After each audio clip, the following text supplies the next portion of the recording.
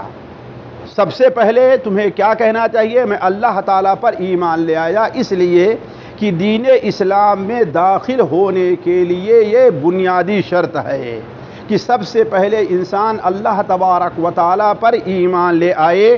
یعنی اللہ تعالیٰ پر ایمان کا معنی یہ ہے کہ اللہ تبارک و تعالیٰ کو انسان اپنا خالق مانے کہ اسی نے پیدا کیا ہے، اللہ تبارک و تعالیٰ کو اپنا مالک مانے کہ پیدا کیا ہے تو وہی ہمارا مالک بھی ہے، اور اس کے ساتھ ساتھ یہ بھی مانے کہ اس دنیا کے اندر اور آخرت میں ہمارے اوپر تصرف کرنے کا حق جو حاصل ہے وہ صرف اللہ تبارک و تعالیٰ کو ہے، وہی جیسا چاہتا ہے کرتا ہے۔ اگر وہ چاہ لے تو میں کھانا کھا سکتا ہوں، اگر وہ نہ چاہے تو میں کھانا نہیں کھا سکتا، اگر وہ چاہ لے تو میں سو سکتا ہوں، اگر نہ چاہے تو میں سو نہیں سکتا، اگر وہ چاہ لے تو کہ میں نماز پڑھ سکتا ہوں اور اگر نہ چاہے تو میں نماز نہیں پڑھ سکتا۔ ہماری کمر کو اللہ تعالیٰ ایسی سیدھی کر دے کہ میں رکوع کرنا چاہوں تو میں رکوع نہ کر سکوں، تو تم کہو اللہ پر آمنت باللہ، میں اللہ تبارک و تعالیٰ پر ایمان لے آیا، ثم استقم، پھر اس کے اوپر تم جم جاؤ، اسی پر تم اڑے رہو، اس سے سرے منہ انحراف نہ کرو۔ یہ ایک حدیث ہے ساتھیو جس کے اندر ہماری اور آپ کی کامیابی کا راز ہے، جس کے اندر اللہ کے رسول صلی اللہ علیہ وسلم نے حضرت ایک جو بڑے مشہور صحابی عثمان ابن عبداللہ ہیں، انہیں آپ صلی اللہ علیہ وسلم نے استقامت کا حکم دیا۔ اب استقامت کیا چیز ہے اس کو سمجھنے کی ضرورت ہے، کیوں؟ اس لیے کہ اسی میں ہماری اور آپ کی کامیابی ہے۔ استقامہ کا اصل معنی ہوتا ہے کہ سیدھا راستہ چلنا، ایک راستہ جو ہمیں سیدھی اپنی منزل تک پہنچا دے، ہمیں اسی راستے پر چلتے رہنا، دائیں اور بائیں کوئی دوسرا راستہ اختیار نہ کرنا۔ اسی لیے اسلام کو صراط مستقیم کہا گیا ہے، وہ راستہ جو سیدھا ہے۔ کیوں؟ اس لیے کہ اللہ تبارک و تعالیٰ تک پہنچنے کا سیدھا راستہ صرف اور صرف اسلام ہے۔ ہمیں اور آپ کو ہر نماز میں اس بات کا حکم دیا گیا ہے کہ دن میں کم سے کم 17 بار ہم یہ دعا کریں اللہ تبارک و تعالیٰ سے کہ اہدنا الصراط المستقیم، اے اللہ تبارک و تعالی ہمیں اس راستے پر چلا جو راستہ سیدھا تجھ تک ہمیں پہنچا دے۔ تو استقامت کا اصل معنی کیا ہے؟ سیدھا راستہ چلنا اور سیدھا راستہ اختیار کرنا۔ دین پر استقامت کا معنی یہ ہے کہ بندہ اپنے دل کے طور پر، اپنی زبان کے طور پر اور اپنے جسم کے طور پر وہی راستہ اختیار کرے جو راستہ انسان کو اللہ تبارک و تعالیٰ تک پہنچانے والا ہے۔ اس کا عقیدہ وہ ہونا چاہیے جو عقیدہ اللہ تبارک و تعالیٰ کے قریب کرے، اس کا عمل وہ ہونا چاہیے جن عمل سے اللہ تبارک و تعالیٰ راضی ہو، اس کی زبان سے وہی الفاظ ادا ہونے چاہیے جو الفاظ اللہ تبارک و تعالیٰ پسند کرتا ہے۔ تو گویا انسان ظاہری طور پر، باطنی طور پر ہر وہ عمل اپنائے جو عمل بندے کو اللہ تبارک و تعالیٰ تک پہنچا دے، اپنے دل کے اندر کوئی ایسے خیالات نہ لائے، اپنے دل میں کوئی ایسی بات نہ رکھے جس بات کو اللہ تبارک و تعالیٰ پسند نہیں کرتا۔ مثال کے طور پر وہ اللہ تعالیٰ سے بھی محبت کرتا ہے، اور اللہ تبارک و تعالیٰ سے جیسی محبت ہونی چاہیے ویسے کسی اور سے بھی محبت کر رہا ہے۔ اللہ تبارک و تعالیٰ ہی سے بھی اللہ تعالیٰ سے بھی امید رکھتا ہے، اور وہی امید کسی اور سے رکھے جو امید اللہ تبارک و تعالیٰ سے رکھنی چاہیے۔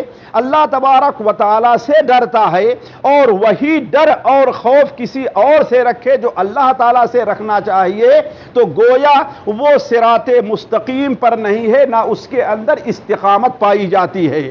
اس کی محبت، اس کا ڈر، اس کی امید، اس کی توقع، اس کا توکل، اس کا یقین، اس کا بھروسہ، یہ سارا کا سارا صرف اللہ تبارک و تعالی ہی پر ہونا چاہیے۔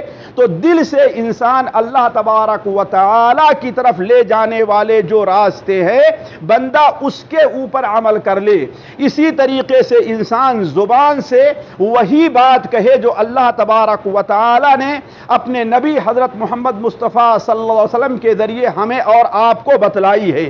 کوئی ایسی بات نہ کہے جس سے اللہ تبارک و تعالی ناراض ہوتا ہے۔ اپنے جسم سے وہی عمل کرے جس عمل سے اللہ تبارک و تعالی راضی ہے۔ جس عمل سے اللہ تبارک و تعالی راضی نہ ہو وہ عمل کرنے کے لیے تیار نہ ہو۔ اسی لیے دیکھیے نبی کریم صلی اللہ علیہ وسلم جو سب سے زیادہ استقامت کے اوپر تھے، وہ اپنی زبان سے اور اپنے ہاتھ سے کوئی ایسا کام نہیں کرنا چاہتے تھے جس سے اللہ تبارک و تعالی ناراض ہو۔ ایک بار نبی کریم صلی اللہ علیہ وسلم نے اپنی کسی خادمہ کو کسی ضرورت کے لیے بھیجا، خادمہ واپس آنے میں کافی اسے تاخیر ہو گئی۔ آپ صلی اللہ علیہ وسلم نے جس کام کے لیے بھیجا تھا اس کام کی ادائیگی میں کوتاہی ہوئی۔ آپ صلی اللہ علیہ وسلم ناراض ہوئے۔ آپ کے ہاتھ میں ایک مسواک تھی، آپ صلی اللہ علیہ وسلم نے وہ مسواک اپنے ہاتھ میں لیا اور کہا کہ اگر قیامت کے دن اللہ تبارک و تعالی سے بدلے کا ڈر نہ ہوتا، یہ دیکھیے اللہ تبارک و تعالی کی مرضی کے خلاف کوئی کام نہیں ہونا چاہیے۔ نبی کریم صلی اللہ علیہ وسلم آپ کیا فرما رہے ہیں؟ لولا القبض، قیامت کے دن اگر اللہ تعالی سے بدلے کا ڈر نہ ہوتا تو اس مسواک سے آج میں تجھے سزا دیتا۔ تو گویا مومن بندہ جو ہوا کرتا ہے اپنی زبان سے، اپنے عمل سے اور اپنے قول سے وہی کچھ کرتا ہے جو اللہ تبارک و تعالی کو راضی ہو، اور یہی چیز استقامت ہے۔ اس کے سامنے انسان کے بہت رکاوٹیں آتی ہیں، پریشانیاں آتی ہیں، دینی طور پر، دنیاوی طور پر، جسمانی طور پر، مالی طور پر، معاشرتی طور پر، اجتماعی طور پر، اقتصادی طور پر، ہر طور سے پریشانیاں آتی ہیں، لیکن بندہ اللہ تبارک و تعالی کا راستہ چھوڑنے کے لیے تیار نہیں ہوتا۔ حضرت سعد بن ابی وقاص رضی اللہ تعالی عنہ جو بڑے ہی مشہور صحابی ہیں، جنہیں نبی کریم صلی اللہ علیہ وسلم اپنا ماموں کہتے تھے اور کہتے تھے کہ یہ میرے ماموں ہیں، میرے ماموں جیسا کسی کا اگر ماموں ہو تو مجھے لا کر کے دکھلائے۔ یہ بڑے پائے کے صحابی تھے۔ مکہ مکرمہ میں نبی کریم صلی اللہ علیہ وسلم نے جب اپنی دعوت کی ابتدا کی تو حضرت سعد بن ابی وقاص رضی اللہ تعالیٰ عنہ بھی مسلمان ہو گئے۔ جب مسلمان ہو گئے تو ان کی والدہ نے کہا کہ بیٹا تم اپنے باپ دادا کے دین سے پھر گئے ہو، اس کی طرف واپس چلے آؤ، یہی دین تمہارے لیے اچھا ہے۔ لیکن حضرت سعد بن ابی وقاص اسلام سے پھرنے کے لیے تیار نہیں ہوئے۔ ماں نے زور دیا، اس پر راضی نہیں ہوئے۔ ماں نے ناراض ہونے کے لیے کی دھمکی دی، اس پر راضی نہیں ہوئے، حتیٰ کہ ماں نے کہا اگر تو اپنے پرانے دین پر واپس نہیں آتا اور جس نئے دین کو قبول کیا ہے اگر تو اس سے پھر نہیں جاتا ہے، دوسرے الفاظ میں یہ کہیے کہ محمد اللہم صلی اللہ علیہ محمد ان کے دین کو تو چھوڑ نہیں دیتا ہے تو میں کھانا نہیں کھاؤں گی، پانی نہیں پیوں گی، بلکہ بھوک ہڑتال انہوں نے کر دیا اور کہا میں اسی طریقے سے مر جاؤں گی تاکہ پورے مکہ کے لوگ کہیں گے یہ اپنی ماں کو مارنے والا ہے، سارے مکہ کے لوگ تجھے برا بھلا کہیں گے۔ حضرت سعد بن ابی وقاص رضی اللہ تعالیٰ عنہ کے پائے استقامت کے اندر پھر بھی ذرہ برابر لرزش نہیں ہوئی۔ حضرت سعد بن ابی وقاص اپنی ماں کو دیکھا کہ کھانا پینا چھوڑنے کے وجہ سے وہ اس قدر کمزور ہو گئی ہیں کہ اب اٹھ نہیں پاتی، اپنے گود میں لیتے اور زبردستی ان کے منہ کے اندر پانی اور کھانا ڈالنا چاہتے، لیکن ماں اپنے منہ کو اور اپنے دانتوں کو اس طریقے سے بند کر لیا تھا کہ کوئی چیز کھانے کے لیے تیار نہ ہو، یہاں تک کہ ماں کی موت کا وقت آ گیا۔ حضرت سعد بن ابی وقاص نے کہا کہ امی جان، آپ کے جسم کے اندر ایک موت ہے، اگر آپ کے جسم کے اندر 100 موت بھی ہو اور 100 موت ایک ایک کر کے نکل جائے، پھر بھی میں اپنے دین سے آپ کے لیے نہیں پھرنا چاہتا، جس دین کو ہم نے قبول کیا ہے اس سے ہٹنا نہیں چاہتا۔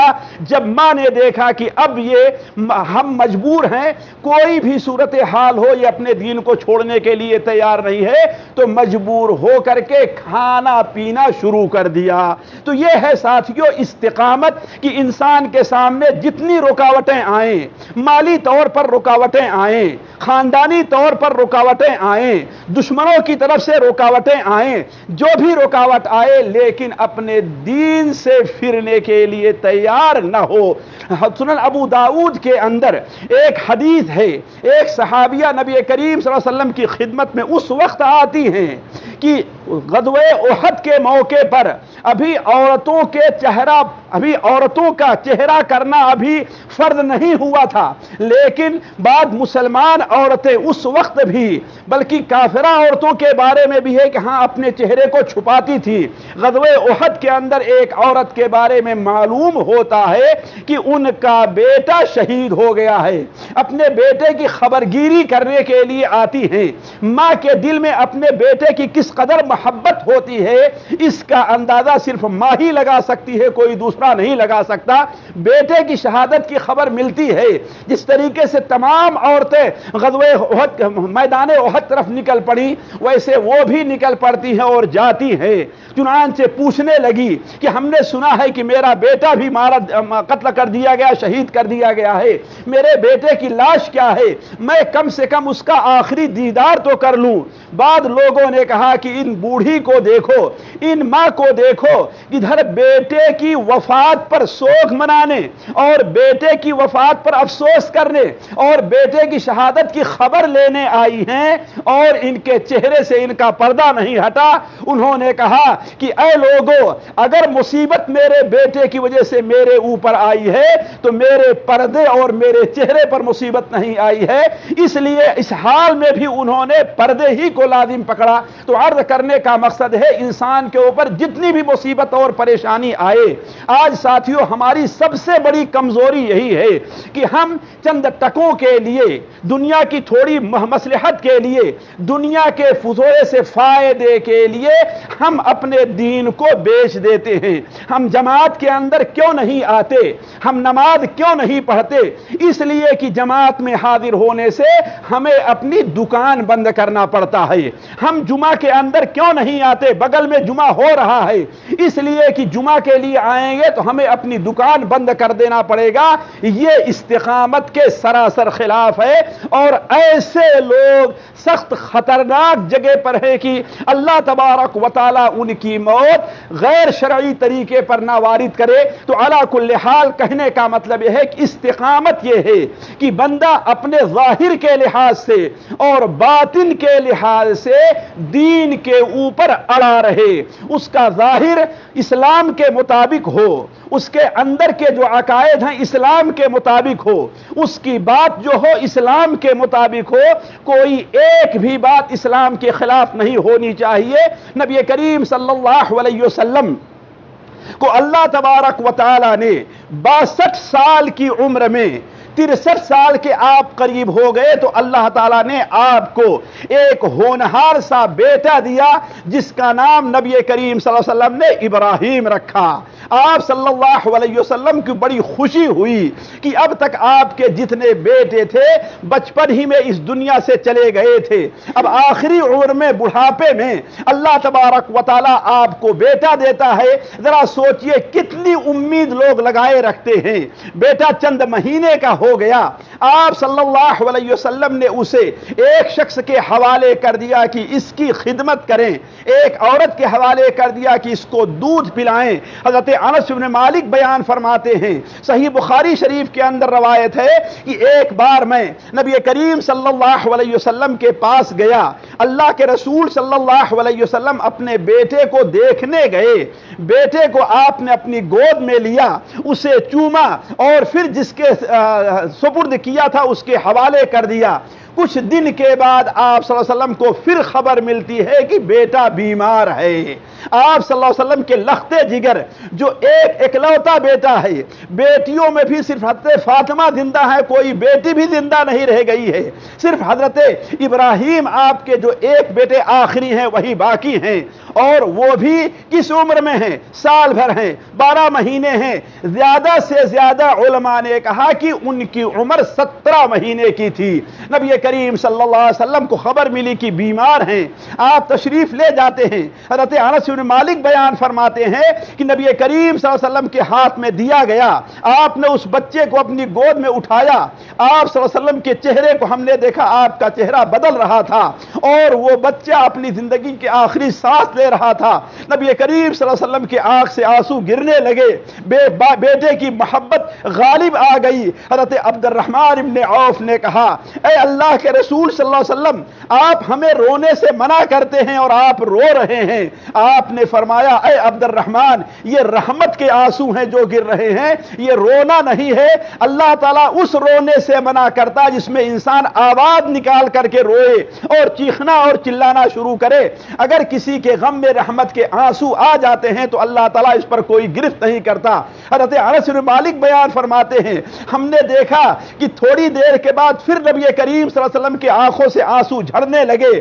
آپ نے اپنے بچے کو اپنے گود میں اٹھایا اور کہا، آپ نے فرمایا، ان القلب ان العین لتدمع وان القلب لیحزن، اے ابراہیم تمہاری جدائی کی وجہ سے آنکھوں سے آنسو بہ رہے ہیں، وَإِنَّ الْقَلْبَ لَيَحْزَنُ، اور دل کے اندر تمہاری جدائی کا مجھے بہت بڑا غم ہے، لیکن وَلَا نَقُولُ إِلَّا مَا يُرْضِي رَبَّنَا وَلَا نَقُولُ إِلَّا مَا يُرْضِي رَبَّنَا، ہم اپنی زبان سے وہی الفاظ نکالیں گے جس سے ہمارا رب راضی ہوگا۔ یعنی اس مشکل وقت میں بھی آپ نے اپنی زبان سے یہ نہیں کوئی ایسے الفاظ نہیں نکالے جس سے اللہ تبارک و تعالی ناراض ہو۔ تو ایک مومن جو ہوتا ہے اپنی زبان سے بھی کوئی ایسا لفظ نہیں بولتا جسے اللہ تبارک و تعالی ناپسند کرتا ہے۔ یہ ہے ساتھیو استقامت۔ تو علی کل حال اللہ کے رسول صلی اللہ علیہ وسلم نے حضرت عثمان ابن عبداللہ الثقفی سے فرمایا کہ قل آمنت باللہ ثم استقم، تم کہو میں اللہ تعالیٰ پر ایمان لے آیا پھر اسی کے اوپر جم جاؤ۔ میرے عزیزوں اور میرے ساتھیوں، اب اگر کوئی شخص یہ کر لیتا ہے کہ آمنت باللہ، اللہ پر ایمان لے آتا ہے اور اس پر استقامت اختیار کرتا ہے، تو اللہ تبارک و تعالی اسے بڑے فضائل سے نوازتا ہے۔ ایک آیت جو ہم نے آپ کے سامنے ابھی خطبے میں تلاوت کی تھی، اللہ تبارک و تعالی نے استقامت کے اس میں بڑے فضائل بیان فرمائے ہیں، میں جن کو تفصیل کے ساتھ نہیں رکھ سکتا، صرف آیت کا ترجمہ سنتے جائیے کہ اللہ نے کتنے فضائل رکھے ہیں۔ اللہ تعالیٰ فرماتا ہے، ان الذین قالوا ربنا اللہ، بلا شبہ وہ لوگ جن لوگوں نے کہا کہ میرا رب اللہ ہے، اپنا رب، اپنا پیدا کرنے والا، اپنا مالک، اپنے بارے میں ہر قسم کا تصرف کرنے والا اگر کسی کو مانا ہے تو اللہ تعالیٰ کو مانا ہے، اور کسی کی عبادت کی ہے تو اللہ تعالیٰ کی ہے۔ تو ان الذین قالوا ربنا اللہ ثم استقاموا، پھر اسی کے اوپر اڑے رہے تو کیا ہوتا ہے؟ اللہ تعالیٰ فرماتا ہے تتنزل علیہم الملائکہ، اللہ تعالیٰ کے فرشتے ان کے اوپر نازل ہوتے ہیں، ان کے پاس آتے ہیں اور کہتے ہیں اللہ تخافوا ولا تحزنوا، تمہیں کوئی ڈر نہیں ہے، تمہیں کوئی خوف نہیں ہے، ولا تحزنوا، اور تم غمگین نہ ہو۔ اگر دنیا سے بچوں کو چھوڑ کر کے جا رہے ہو تو ان کی پرواہ نہ کرو، ان کی نگرانی کرنے والا اللہ تعالیٰ ہے۔ وَأَبْشِرُوا بِالْجَنَّةِ الَّتِي كُنْتُمْ تُوعَدُونَ، اور اس جنت کی خوشخبری سن لو جس جنت کا تم سے وعدہ کیا گیا ہے۔ نحن اولیاؤکم فی الحیات الدنیا، فرشتے کہتے ہیں دنیا میں بھی ہم تمہارے دوست تھے، وفی الآخرہ، اور آخرت میں بھی تمہارے دوست رہیں گے، قبر میں تمہارا ساتھ دیں گے، حشر کے میدان میں جب نکلو گے تمہارا ساتھ دیں گے، حشر کے میدان میں اللہ کے سامنے جب کھڑے ہوگے تمہاری ہم سفارش کریں گے، اور جب جنت میں جاؤ گے تمہیں جنت تک پہنچانے کے لیے ہم تمہارا ساتھ دیں گے۔ نحن اولیاؤکم فی الحیات الدنیا وفی الآخرہ ولکم فیہا ما تشتہی انفسکم، اور تمہیں جنت میں ہر وہ چیز ملنے والی ہے جس کا تمہارا جی چاہے گا، وَلَكُمْ فِيهَا مَا تَدَّعُونَ، اور ہر وہ چیز ملنے والی ہے جس کا تم مطالبہ کرو گے۔ نُزُلًا مِّن غَفُورٍ الرحیم، معاف کرنے والے اور رحم کرنے والے اللہ تبارک و تعالیٰ کی طرف سے تمہارے لیے یہ مہمانی کا سامان ہے۔ تو ساتھیوں، عرض کرنے کا مقصد ہے آج فتنوں کا دور ہے، لوگوں کے نظریات بدلتے جا رہے ہیں، لوگوں کے حالات بدلتے جا رہے ہیں۔ ایک شخص کچھ دنوں تک داڑھی رکھتا ہے لیکن کسی خوف سے کسی لڑائی سے اس کو چھڑا دیتا ہے، ایک آدمی کچھ دنوں تک نماز پڑھتا ہے لیکن کوئی ایسی نوکری مل جاتی ہے جس میں نماز کا وقت نہیں ملتا تو چھوڑ دیتا ہے، یہ استقامت کے خلاف ہے۔ تو اس فتنے کے دور میں استقامت کو لازم پکڑنا اور اس کے لیے اللہ تبارک و تعالیٰ سے دعائیں کرتے رہنا یہ بڑی اہم چیز ہے۔ اللہ تعالیٰ ہم میں سے ہر شخص کو استقامت عطا فرمائے، اپنے دین پر ثابت قدم رکھے۔ اقول قولی ھذا واستغفر اللہ لی ولکم من کل ذنب واتوب الیہ۔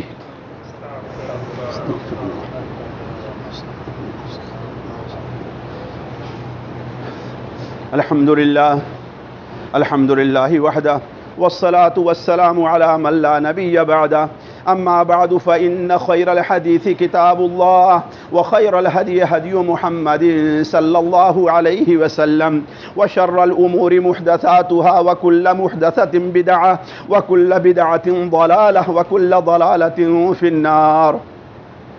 أعوذ بالله السميع العليم من الشيطان الرجيم، بسم الله الرحمن الرحيم۔ إن الذين قالوا ربنا الله ثم استقاموا فلا خوف عليهم ولا هم يحزنون، أولئك أصحاب الجنة خالدين فيها جزاء بما كانوا يعملون۔ ووصينا الإنسان بوالديه إحسانا، حملته أمه كرها وضعته كرها، وحمله وفصاله 30 شهرا، حتى إذا بلغ أشده وبلغ 40 سنة قال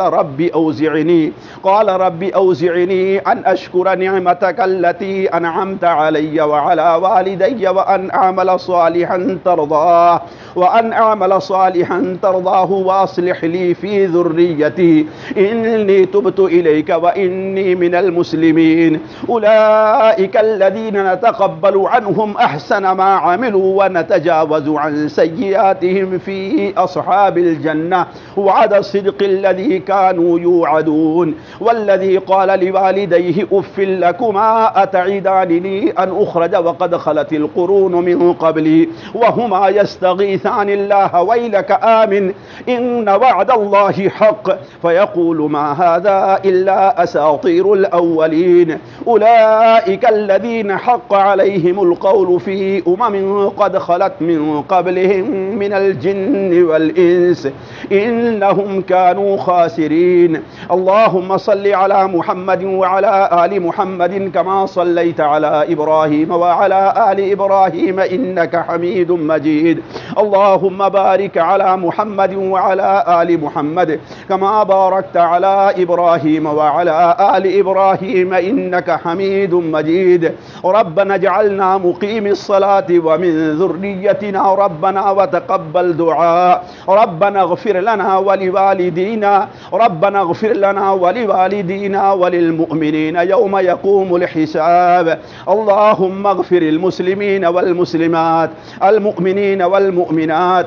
اللهم ألف بين قلوبهم وأصلح ذات بينهم واجمع كلمتهم وانصرهم على عدوك وعدوهم برحمتك يا أرحم الراحمين. اللهم لعن الكفرة والمشركين الشيوعين والملحدين الذين يصدون عن سبيلك ويكذبون رسلك ويقاتلون أولياءك.